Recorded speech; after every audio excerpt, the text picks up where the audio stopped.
The dust of the Nevada desert swirled around Hope Reynolds's freshly polished boots as she stood motionless before the dilapidated structure that was supposedly Empire City's schoolhouse.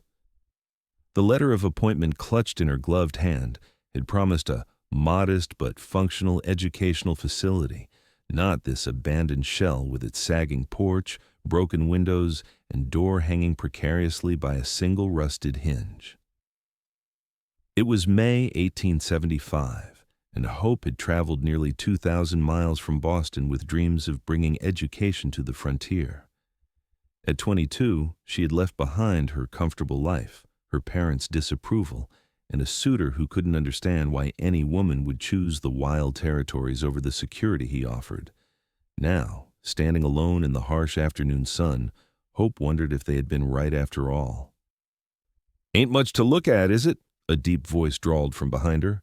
Hope whirled around, her hand flying to her throat. A tall man sat atop a chestnut stallion, his face partially obscured by the wide brim of his Stetson. He dismounted in one fluid motion, revealing broad shoulders under a dust-covered denim shirt. When he pushed his hat back, Hope found herself looking into eyes the color of a summer sky. "I'm Samuel Lowell," he said, extending a calloused hand. "Most folks call me Sam." Hope hesitated before accepting his handshake. "Hope Reynolds, the new schoolteacher." She gestured toward the building. "Or at least I was supposed to be." Sam's gaze followed hers. "The mining company promised a schoolhouse, did they?" He shook his head. "Should have known better than to trust the words of men who don't live here themselves." Hope squared her shoulders. "Well, I signed a contract. I intend to fulfill it." She took a step toward the building, determination masking her uncertainty. "I'll just need to make this habitable first." Sam's laugh was warm and genuine. "Madam, no disrespect, but you'd have better luck building from scratch." "Then that's what I'll do," Hope replied, her voice steady despite the panic rising within her. Where would she stay? How would she afford materials?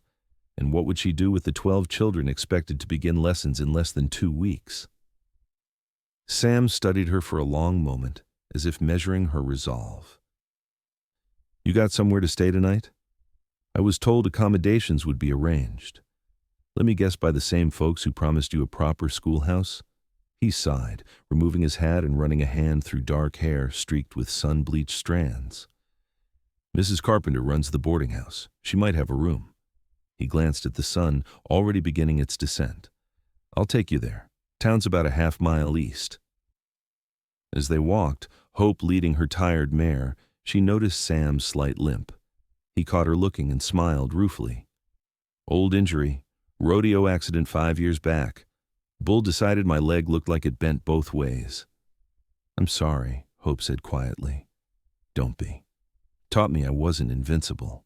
He shrugged. "Changed my path some, but might have been for the best. Made me settle in one place instead of chasing the next competition." The town of Empire City emerged gradually, a dusty main street lined with false-fronted buildings, a saloon, mercantile, bank, and what appeared to be a small church.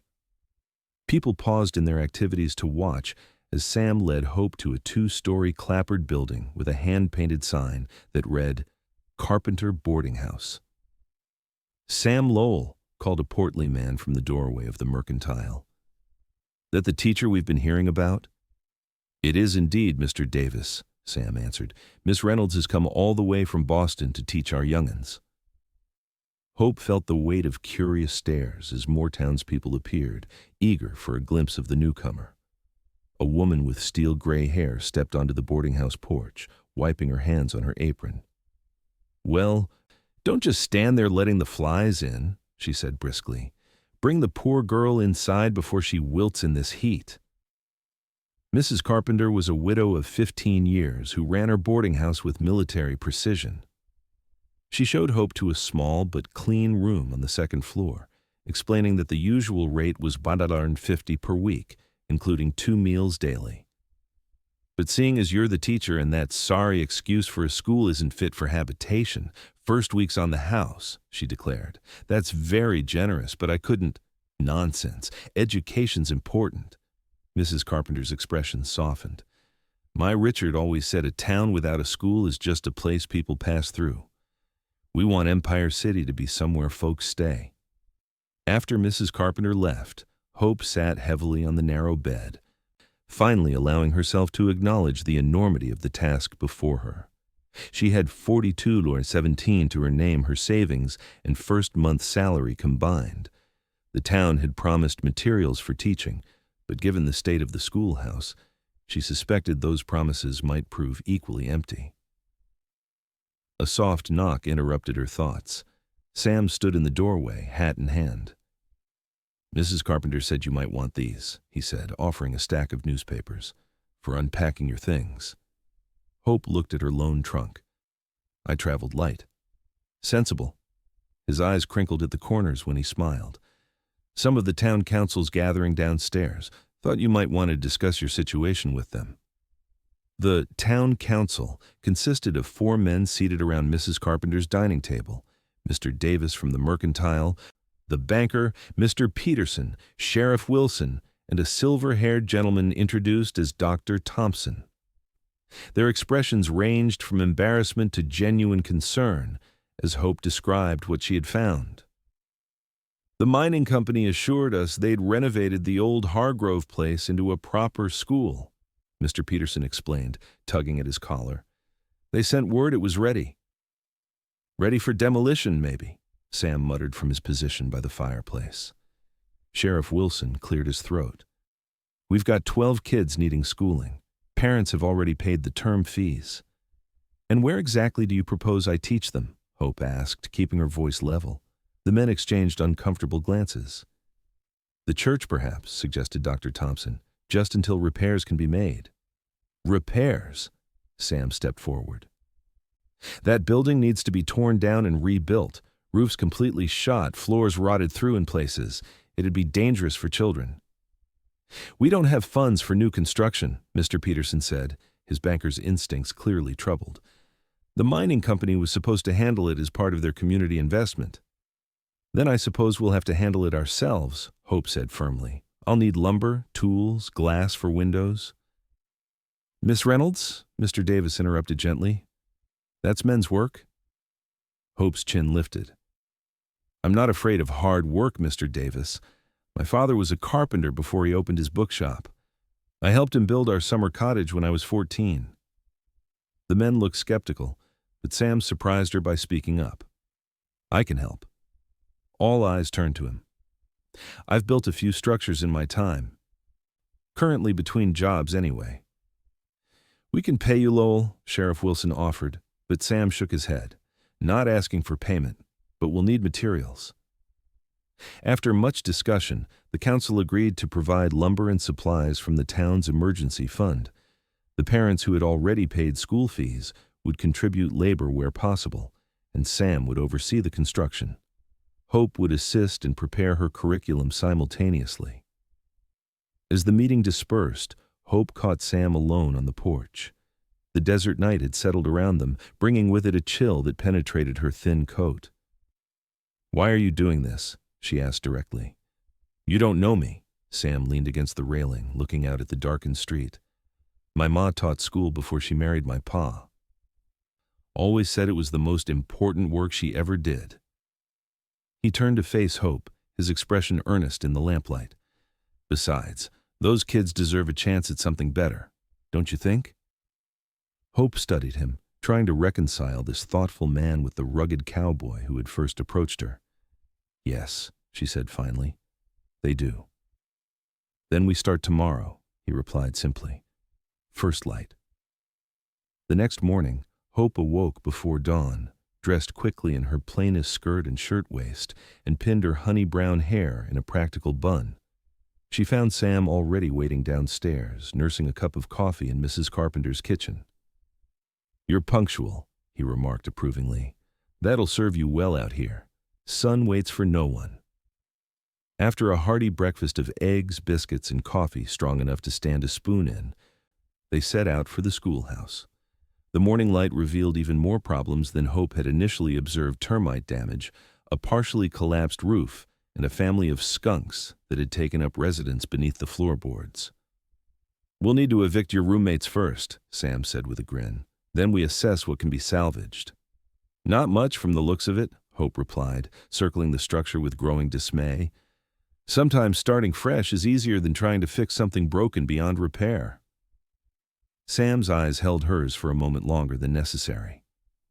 I'll head to the mercantile, see about getting those supplies delivered. You might want to take measurements for your classroom. While Sam was gone, Hope explored the property. Behind the schoolhouse stood an ancient oak tree, its sprawling branches offering welcome shade. A creek meandered nearby, its banks lush with vegetation that contrasted sharply with the surrounding desert landscape.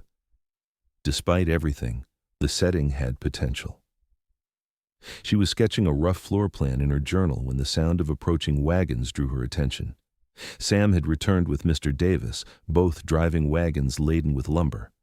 Behind them came 3 more men Hope hadn't met, along with Sheriff Wilson. Word's gotten around, Sam explained, jumping down from the wagon seat. These are some of the fathers of your future students, Frank Miller, Joseph Carter, and Will Rogers. The men tipped their hats respectfully. Frank Miller, a burly blacksmith, spoke first. My Emma's been counting the days till school starts. Says she wants to be a doctor someday.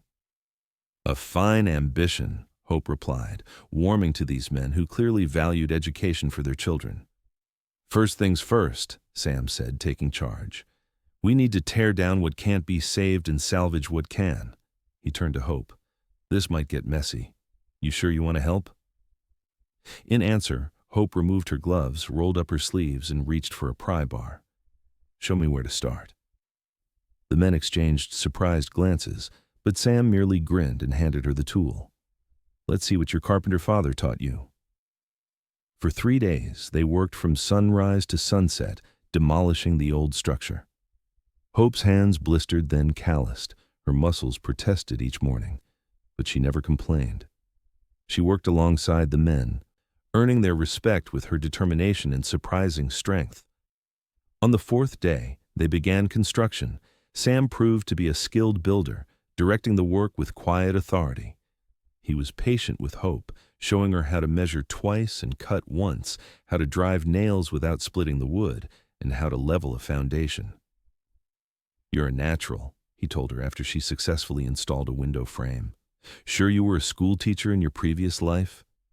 Just a bookshop owner's daughter with an unconventional education, she replied, wiping sweat from her brow. My mother wanted me to learn embroidery and piano. Father thought practical skills more valuable. Smart man. Sam handed her a canteen. What brought you out here, if you don't mind my asking? Boston's a long way from Nevada. Hope drank deeply before answering. I wanted to make a difference. In Boston, I would have been one of hundreds of teachers. Here, she gestured around. Here I might be the only formal education these children ever receive. Sam nodded thoughtfully. Noble reason. And you? Hope asked. You mentioned rodeo before. Is that what brought you west? A shadow crossed his face. Partly. Left home at 16, rode the circuit for years. Then the bull happened. He absently rubbed his thigh where Hope knew an ugly scar must lie beneath the denim. Drifted after that, doing odd jobs. Ended up here 2 years ago when my horse came up lame. Town needed a man who could break horses for the stage line, so I stayed. Do you have family back east? Parents died when I was young. Raised by my grandfather until he passed. No siblings. He shrugged. Freedom to go where I please. Yet you've stayed here 2 years, Hope observed. Sam looked around at the half-built schoolhouse, the town visible in the distance. Place grows on you, he said softly. And now, we'd better get back to work if you want a roof over your students' heads by next week. As the days passed, more townspeople joined the effort. Women brought food at midday. Children carried water and smaller supplies, and even the elderly contributed by mending torn clothing or preparing materials. Hope found herself at the center of a community coming together in a way she had never experienced in Boston. The schoolhouse took shape a simple but sturdy rectangle with tall windows to admit light, a substantial stone fireplace for winter heating, and a covered porch where children could eat their midday meals. Inside, Sam crafted benches and desks from the salvaged wood, while Hope arranged her teaching materials on the shelves he built along the back wall. One evening, as sunset painted the desert in shades of gold and crimson, Hope found Sam alone, putting finishing touches on the teacher's desk. "It's beautiful," she said, running her fingers over the smooth surface. He had somehow incorporated subtle decorative elements, carved leaves along the edges, gently curved legs. "Thought you deserved something special," he replied, not meeting her eyes. "Teaching's important work." "Thank you." Her voice caught unexpectedly. "For everything. I couldn't have done this without you." "Sure you could," he said, finally looking up with a half smile. "Might have taken longer, but you're not one to give up easily." Hope sat on one of the student benches, suddenly overwhelmed by fatigue and emotion. "I was terrified when I first saw this place. Thought I'd made a terrible mistake coming here." "And now?" Sam asked quietly, setting aside his tools. "Now I can't imagine being anywhere else." She looked around the schoolhouse, their creation, with pride. "This feels right." Sam nodded, understanding in his eyes. Sometimes the hardest journeys lead us exactly where we're meant to be. The moment stretched between them, filled with unspoken possibilities. Then the dinner bell rang from town, breaking the spell. "Mrs. Carpenter gets cross if we're late," Sam said, offering Hope his hand to help her up. Their fingers lingered together a moment longer than necessary before they gathered their things and headed back to town in companionable silence. The schoolhouse was completed just 2 days before classes were scheduled to begin. The town organized a celebration, with tables set up under the oak tree, lanterns hanging from branches, and enough food to feed half of Nevada. Mrs. Carpenter had baked a cake decorated with the words, "Empire City School," in wobbly blue frosting. "Speech," someone called as Hope stood to thank everyone for their help. Nervously, Hope looked out at the assembled townspeople, now friends rather than strangers. "When I arrived in Empire City, I found an empty, broken building and wondered how I could possibly teach in such conditions. What I discovered instead was the true meaning of community." Her eyes found Sam's in the crowd. "You have shown me that with determination and cooperation, anything is possible. I promise to give your children the best education I can offer to prepare them for whatever future they choose." Applause erupted, and several mothers wiped away tears. Even the men looked suspiciously misty-eyed, though they would have denied it vigorously. As the celebration continued into the evening, Hope noticed Sam slip away. She found him sitting on the schoolhouse steps, gazing at the stars. "Not one for crowds?" she asked, settling beside him. "Just needed some quiet," he replied. "Been a busy few weeks." "What will you do now?" The question had been weighing on her. With the schoolhouse complete, Sam had no reason to stay close. He was silent for so long that Hope thought he might not answer. Finally he spoke. "Got an offer to break horses for a ranch outside Carson City. Good money." Hope's heart sank. "When would you leave?" "Haven't decided if I'm taking it." He turned to look at her, his expression unreadable in the dim light. "What do you think I should do?" Hope faltered. How could she ask him to stay when she had nothing to offer but her own confused feelings? "I think you should do whatever makes you happy," Sam laughed softly without humor. "Been chasing that my whole life. Never quite caught it." "Perhaps happiness isn't something to be chased," Hope suggested. "Maybe it finds us when we stop running." "Maybe." He stood, wincing slightly as he put weight on his bad leg. "Getting late. You should get back to the celebration. They're all waiting to dance with the new teacher." "Will I see you tomorrow?" Hope asked, unable to keep the urgency from her voice. "Probably not. Got some business to take care of." He touched the brim of his hat. "Good luck with your first day of school, Miss Reynolds."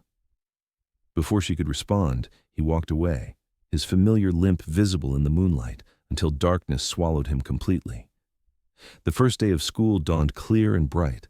Hope, dressed with special care in her best blue dress, arranged her hair neatly, and arrived at the schoolhouse an hour early to prepare.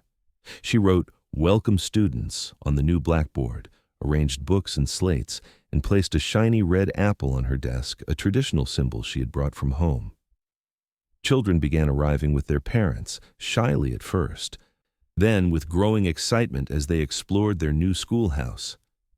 Hope greeted each one, memorizing names and faces: Emma Miller, the blacksmith's daughter who wanted to be a doctor, the three Carter boys, all with their father's red hair and freckles, tiny Sarah Wilson, the sheriff's granddaughter, clutching a rag doll nearly as big as herself, and 9 others ranging from 6 to 15 years old.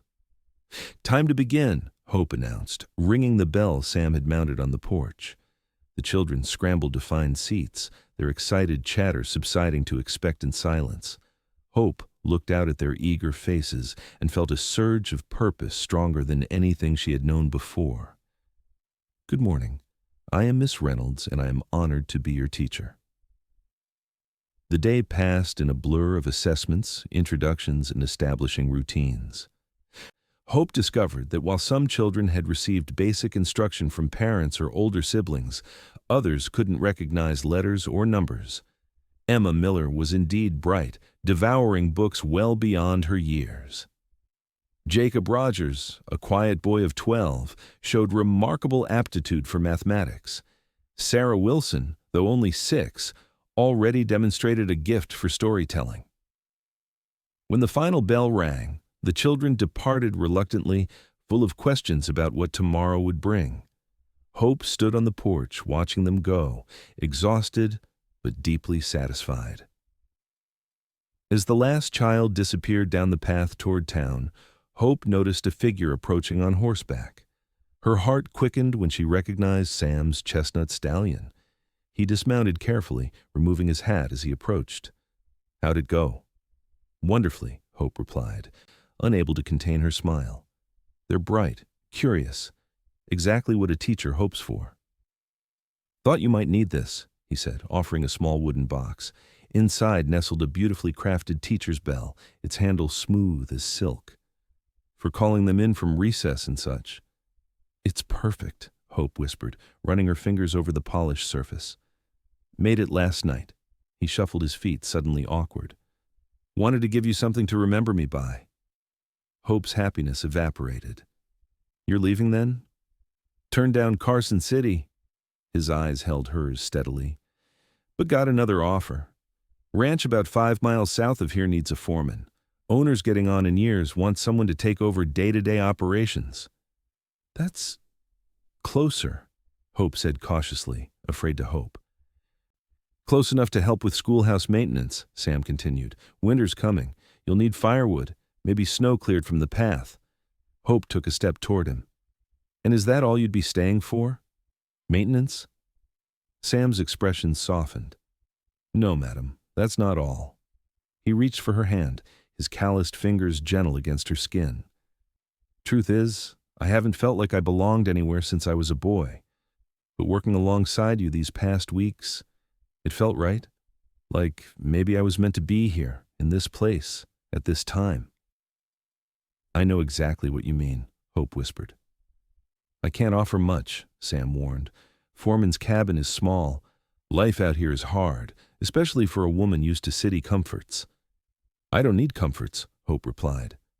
"I've discovered I'm stronger than I knew." "That you are," pride shone in his eyes. "I'm not asking for promises, just permission to call on you properly, see where this leads." Hope smiled, her heart lighter than it had been in days. "I'd like that very much, Mr. Lowell." Sam's answering smile transformed his weathered face. "Sunday then? Church, then dinner at Mrs. Carpenter's?" "Sunday," Hope agreed. As Sam mounted his horse to ride back to town, she added impulsively, "I'll be looking forward to it." He tipped his hat, the gesture both courtly and familiar. "So will I, Miss Reynolds. So will I." As autumn painted the desert in subtle hues of amber and gold, Hope settled into her role as Empire City's teacher. The children thrived under her guidance, and parents marveled at their progress. 3 times a week, she offered evening classes for adults who wished to improve their reading or arithmetic, and these sessions quickly became popular, especially among the minors eager to better understand their pay calculations. True to his word, Sam called on Hope that Sunday and every Sunday thereafter. Their courtship progressed with the careful deliberation of two people who had learned life's lessons the hard way. They attended church together, shared meals at Mrs. Carpenter's table, and occasionally rode out to explore the stunning Nevada landscape when Hope's teaching duties allowed. Sam proved to be a man of unexpected depths. Though he had little formal education, he possessed a keen intelligence and insatiable curiosity. Hope discovered he could recite lengthy passages of Shakespeare and Whitman from memory, learned from books he carried during his years on the rodeo circuit. Poetry makes sense of things that aren't sensible, he explained when she expressed surprise at his literary knowledge, like why men risk their necks riding animals that want to kill them, or why the desert can be so beautiful and so deadly all at once. As the weather cooled, Sam made good on his promise to help maintain the schoolhouse. He arrived each Saturday morning to check the roof, repair benches worn by energetic students, and stack firewood beside the stone fireplace. Sometimes they worked side by side in comfortable silence. Other times they talked for hours about everything and nothing, their childhoods, their dreams, the books Hope was teaching her students. One crisp November evening, as Hope was locking the schoolhouse after adult classes, she found Sam waiting on the porch, a lantern in hand to light their way back to town. "Thought you might like some company," he said, offering his arm. "Always," she replied honestly, tucking her hand into the crook of his elbow. They walked slowly, their breath forming small clouds in the increasingly chilly air. The stars seemed impossibly bright, scattered across the velvet blackness like diamonds on a jeweler's cloth. "Winter's coming early this year," Sam observed. "Might get snow before Thanksgiving." "I've never seen desert snow," Hope said. "Is it different from Boston snow?" "Cleaner. Doesn't get trampled and sooty like city snow." He glanced down at her. "You miss it? The city, I mean." Hope considered the question carefully. "I miss certain things, bookshops, museums. Hot water that doesn't require hauling buckets from the stove." She smiled up at him. "But I don't miss the life I had there." They had reached the edge of town. Sam stopped walking, turning to face her. "Hope," he said, using her given name for the first time. "I need to ask you something." Her heart skipped a beat at the seriousness in his voice. "Yes?" "The ranch owner, Mr. Fletcher, he's offered to sell me the property. Says he's ready to retire completely, move to California to live with his daughter." "Sam, that's wonderful," Hope exclaimed. "You'd be perfect for it." "It's a big commitment," he said cautiously. "Means putting down permanent roots." "Isn't that what you want?" "It is." He took both her hands in his.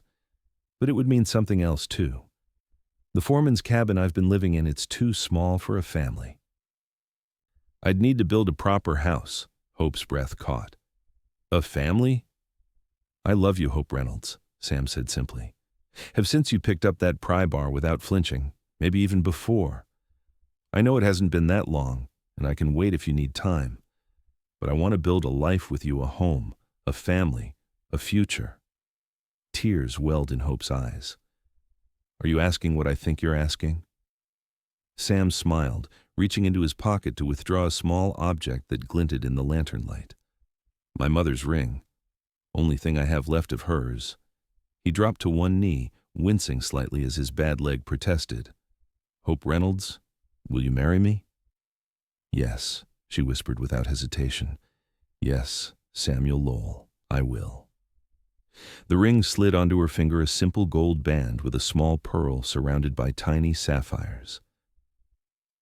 As Sam rose and pulled her into his arms, Hope felt as though every step of her journey had led to this moment, this man, this life she had never imagined but now couldn't envision living without. Their first kiss was gentle, tentative, then deepening with all the emotion they had carefully restrained during their courtship. When they finally parted, both were breathless and smiling. "Mrs. Carpenter's going to have opinions about wedding plans," Hope said with a laugh. "The whole town will," Sam agreed. "But first I need to start building our house." News of their engagement spread through Empire City faster than a prairie fire. By breakfast the following morning, Mrs. Carpenter had already assigned herself the role of wedding coordinator, Mr. Davis had offered to order special fabric for Hope's dress, and the women of the church auxiliary had begun planning the reception. "Spring wedding would be best," Mrs. Carpenter declared over coffee. "Give Sam time to get that house built and properly furnished." "And the school term would be nearly finished," Hope added practically. Sam merely smiled and let the women plan, though he drew the line when Mrs. Carpenter suggested postponing until summer. "With respect, madam, I've waited 33 years to find the right woman. Don't intend to wait a day longer than necessary to make her my wife." Construction on their home began immediately. Sam had already selected a site on the ranch property, a gentle rise overlooking a small lake, with mountains visible in the distance and the town just a short ride away. Hope visited whenever possible, watching with growing excitement as the structure took shape. Unlike the practical, straightforward schoolhouse, their home incorporated elements of beauty alongside function. Sam designed wide windows to capture the spectacular views, built floor-to-ceiling bookshelves in the parlor after learning of Hope's extensive collection still in storage in Boston, and created a covered porch that wrapped around 3 sides of the house. "For watching sunsets," he explained, "and eventually for rocking chairs where we can grow old together." The winter of 1875-76 proved to be unusually harsh for Nevada. Heavy snows blocked the passes for weeks at a time, delaying supply wagons and mail deliveries. School continued whenever possible, though attendance was sporadic when the weather was at its worst. On days when travel was too dangerous, Hope remained at the boarding house, preparing lessons and writing long letters to her parents about her upcoming marriage. Despite the challenges, construction on the house progressed. Sam enlisted help from the same men who had built the schoolhouse, working through snowstorms and freezing temperatures. By February, the structure was enclosed enough to keep out the elements, allowing interior work to continue regardless of weather. One Saturday in early March, as the first hints of spring softened the winter landscape, Sam arrived at the boarding house with an unexpected proposal. "Thought you might like to see the house," he said after greeting Hope with a now customary kiss. "Weather's clear and the road's passable." "I'd love to," Hope replied eagerly. She had not visited the site in nearly a month due to the difficult travel conditions. They rode double on Sam's stallion, Hope secure in the circle of his arms. As they crested the final rise, the house came into view, and Hope gasped in delight. What had been a skeleton of lumber during her last visit was now a proper home, painted white with green shutters. Smoke curled invitingly from the stone chimney. "It's beautiful," she breathed as Sam helped her dismount. "It's not quite finished," he cautioned. "Still need to complete some of the interior work, but I wanted you to see it before making any final decisions." The interior exceeded Hope's expectations. Polished wooden floors gleamed in the sunlight, streaming through the numerous windows. The promised bookshelves dominated the parlor, empty now, but waiting to be filled. A stone fireplace, reminiscent of the one in the schoolhouse but larger, provided a cozy focal point for the main living area. "This will be our bedroom," Sam said, leading her to a spacious room overlooking the lake. "Thought you might like the morning light." Hope turned slowly, taking in the careful craftsmanship evident in every detail. "You've thought of everything." "And this," he continued, showing her a smaller room adjacent to theirs, "could be a nursery, eventually." The unspoken question hung in the air between them. They had discussed children in general terms, but never specifics. "I would like children," Hope said softly. "Very much," Sam's expression lightened. "So would I." As they continued the tour, Hope noticed an unusual feature. A small room at the back of the house, filled with natural light from windows on 3 sides. "What's this?" she asked, stepping into the inviting space. Sam looked suddenly uncertain. "Thought you might want a place of your own, for reading, writing letters, grading schoolwork, whatever you need." Hope's throat tightened with emotion. This man, who had once roamed the country with only his horse and the possessions he could carry, understood her need for a space that was entirely her own. "It's perfect," she whispered, turning to embrace him. "You're perfect." "Far from it," he murmured against her hair, "but I promise to try every day to be worthy of you." They were married on the first Saturday in April 1876, with the entire town in attendance. The ceremony took place in the church, decorated with early spring wildflowers gathered by Hope's students. She wore a dress of ivory satin ordered from San Francisco, while Sam cut a handsome figure in a new black suit, his usual Stetson replaced by a formal hat for the occasion. Sheriff Wilson gave the bride away. Mrs. Carpenter dabbed at tears throughout the ceremony, and Emma Miller served proudly as flower girl. As Hope and Sam exchanged vows, the love between them was palpable, touching even the most cynical hearts present. The celebration afterward lasted well into the night, with music, dancing, and enough food to feed half the territory. When the newlyweds finally departed for their new home, townspeople lined the street, cheering and throwing rice as they passed. Their first night as husband and wife was everything Hope had dreamed and more. Sam's strength was tempered by tenderness, his passion by patience. As they learned each other's bodies with wonder and delight, Hope knew that the connection between them transcended the physical.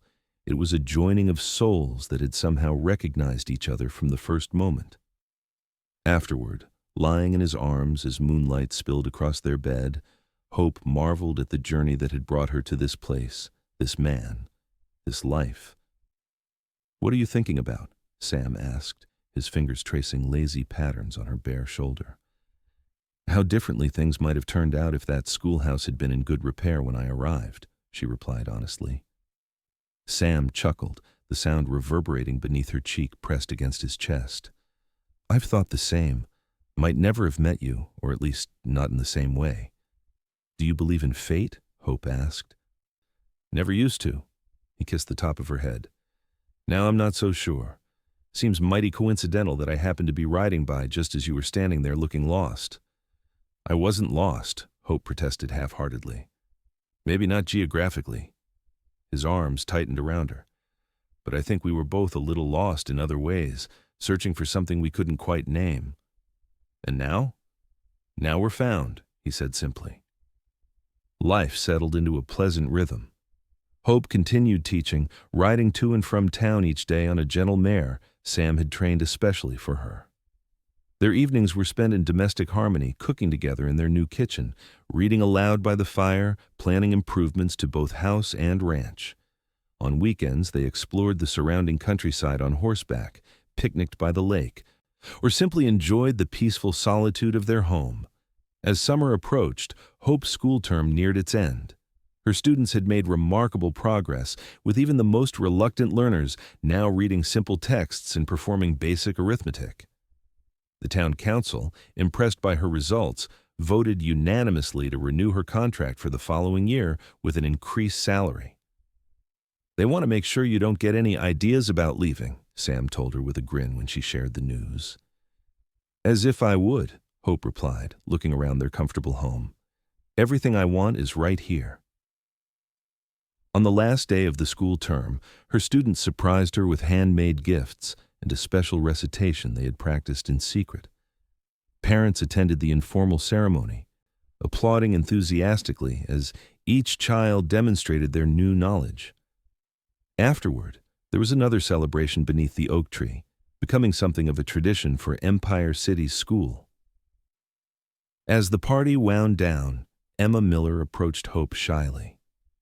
"Miss Reynolds, Mrs. Lowell, can I ask you something?" "Of course, Emma."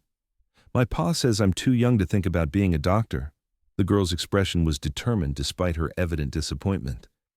"Says I should focus on more suitable goals for a young lady." Hope considered her response carefully. "Your father wants what's best for you, Emma, but suitable is different for each person. If being a doctor is truly your dream, then you should prepare yourself for that possibility." "How?" "Continue your education. Read everything you can about science and medicine. Learn Latin when you're a bit older. It's essential for medical terminology." Hope smiled encouragingly. "And remember that dreams sometimes take time to achieve." Dr. Elizabeth Blackwell, the first woman to receive a medical degree in America, faced many obstacles, But she persevered. Emma's face brightened.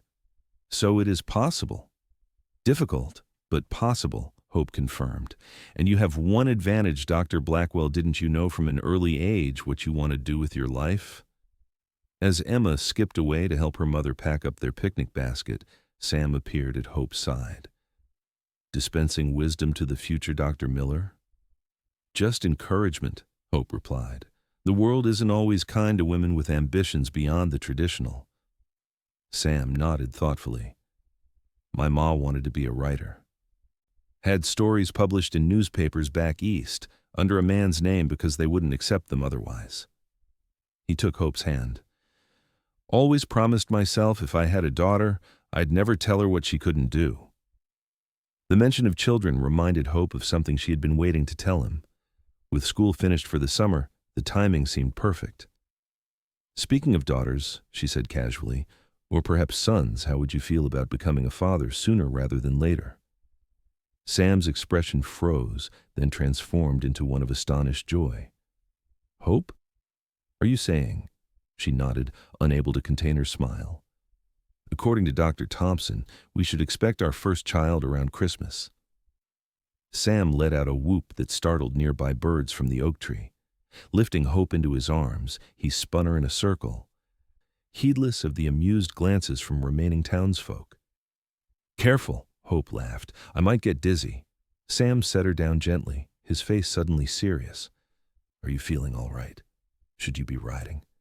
Maybe I should bring the wagon for you instead. I'm perfectly fine, Hope assured him, touched by his immediate concern. Women have been having babies since the beginning of time, most while continuing their normal activities. You're not most women, Sam said firmly. You're my wife, carrying our child.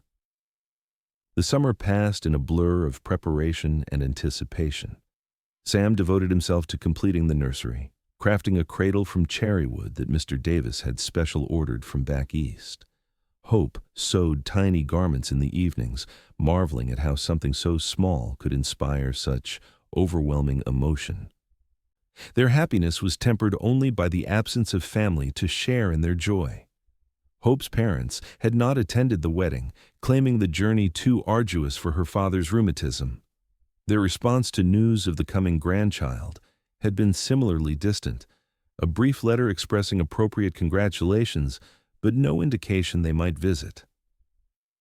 They've never forgiven me for leaving Boston, Hope admitted to Sam one evening as they sat on their porch watching a spectacular sunset.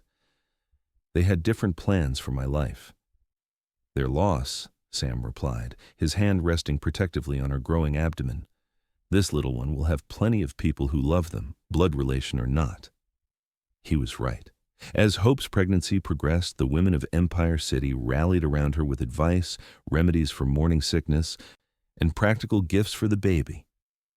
Mrs. Carpenter appointed herself honorary grandmother, knitting enough blankets for a dozen infants. Dr. Thompson visited regularly to monitor Hope's health, bringing medical journals with the latest information on childbirth and infant care. In September, Hope resumed teaching, though she agreed to a reduced schedule that eliminated the evening adult classes. Her students were fascinated by her changing body, and she incorporated basic lessons on human development into their curriculum, teaching them that the miracle of life was nothing to be embarrassed about, but rather something to be understood and respected. As her due date approached, the school board arranged for a substitute teacher, the unmarried daughter of a nearby rancher who had previously taught in Virginia City. Hope spent her final weeks of pregnancy preparing detailed lesson plans and organizing the schoolhouse for her temporary replacement. Winter arrived early again, with the first snow falling in mid-November.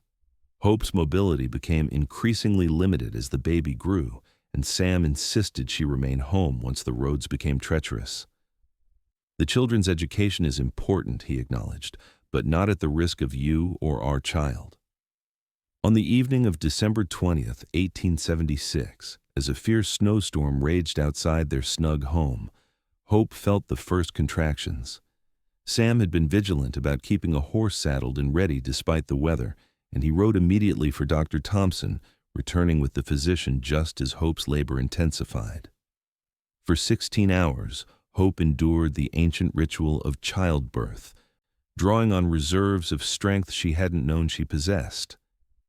Sam remained by her side throughout, supporting her physically and emotionally, his own fear masked by steady reassurance.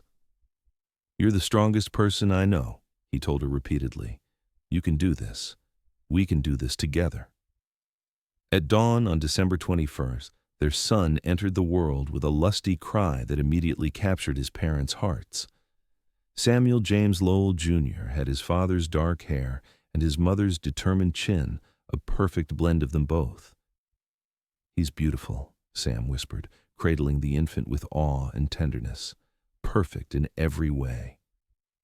"He is," Hope agreed, exhausted but radiant with joy. "Our little miracle." As Dr. Thompson departed, promising to return the following day to check on mother and child, Sam settled beside Hope on their bed. The baby nestled between them. "I never imagined I could feel this way," he confessed, "like my heart has somehow expanded to make room for him without loving you any less." "I know exactly what you mean." Hope touched their son's tiny hand, marveling as his fingers instinctively curled around hers. "It's as if he's always been a part of us, just waiting to arrive." The years that followed brought challenges and joys in equal measure. Young Samuel, called Jamie to distinguish him from his father, grew into a curious, energetic boy with his father's love of animals and his mother's passion for books. When Jamie was 3, the family welcomed another child, a daughter they named Eleanor Rose, after both grandmothers. Hope continued teaching, balancing her professional responsibilities with motherhood. The school grew, along with Empire City, eventually requiring an additional teacher for the younger students, while Hope focused on the older children's more advanced education. She took particular pride in Emma Miller's progress. The young woman graduated from Hope's classroom at 16 and, with her encouragement, applied to and was accepted at a women's medical college in Philadelphia. Sam expanded the ranch operations, breeding horses that became known throughout the territory for their intelligence and stamina. He built additional rooms onto their home as their family grew, always maintaining the warm, welcoming atmosphere that had characterized it from the beginning. Their life was not without sorrows. Hope's father passed away in 1880 without ever meeting his grandchildren, a regret she would carry always. A harsh winter in 1882 claimed many of their livestock, requiring them to rebuild much of the herd. And in 1885, they lost an infant daughter, Victoria, born too early to survive despite Dr. Thompson's best efforts. Yet through each trial, their love deepened, their commitment to each other and their family strengthened by shared grief as well as joy. The foundation they had built, first a schoolhouse, then a home, finally a life together, proved sturdy enough to weather any storm. In the spring of 1895, 20 years after Hope had first arrived in Empire City, the town organized a celebration in her honor. The original schoolhouse, though expanded and improved over the years, still stood as a testament to that first community effort. More than 100 former students gathered to pay tribute to the teacher who had shaped their lives, some traveling considerable distances to attend. Among them was Dr. Emma Miller, recently returned from Philadelphia to establish a medical practice in nearby Carson City. "You believed in me when no one else did," she told Hope, embracing her former teacher with tears in her eyes. "Everything I've accomplished began in that schoolhouse you built." "That we built," Hope corrected gently, reaching for Sam's hand. At 53, he remained handsome despite silver threading his dark hair, the lines around his eyes deepened by years of desert sun and countless smiles. "I didn't do it alone." As they stood together on the schoolhouse porch, watching their children mingle with townspeople who had become extended family over the years, Hope reflected on the extraordinary journey that had brought her to this moment. "Any regrets?" Sam asked quietly, seeming to read her thoughts as he so often did. Hope shook her head, leaning into the familiar strength of his shoulder. "Not one." "You?" "Only that I didn't find you sooner," he replied, pressing a kiss to her temple. Think of all the adventures we could have had." Hope laughed, the sound as joyful and genuine as it had been when they first fell in love. "We've had plenty of adventures, Samuel Lowell, and I suspect there are more to come." "Count on it," he promised, his blue eyes still capable of making her heart skip a beat after all these years. "Our story's far from over." That evening, as twilight painted the desert in shades of purple and gold, Hope and Sam sat on their porch in the rocking chairs he had crafted long ago, watching their grandchildren play in the yard. Jamie, now a capable young man of 18, was teaching his 5-year-old nephew to ride a gentle pony, while Eleanor supervised her 2 daughters as they collected wildflowers near the garden. "I was thinking," Sam said, reaching for Hope's hand, "maybe we should take a trip next spring, see some of those places we've only read about." "The Grand Canyon?" Hope suggested. They had often discussed visiting the natural wonder since reading John Wesley Powell's accounts of his exploration. "And San Francisco, maybe even up to Oregon." He squeezed her fingers gently. "Time we had some adventures that don't involve childbirth, building projects, or blizzards." "I'd like that." Hope smiled, contentment washing over her as she gazed at the life they had created together. From an empty schoolhouse to a legacy of education, family, and love that would continue long after they were gone, it was more than she had ever dared to dream. As the first stars appeared in the darkening sky, Sam began to recite softly. "2 roads diverged in a wood, and I took the one less traveled by, and that has made all the difference."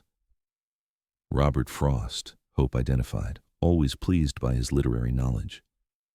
"Reminded me of us," Sam explained. "That day you arrived in Empire City, you could have turned around, gone back to Boston, chosen the easier path."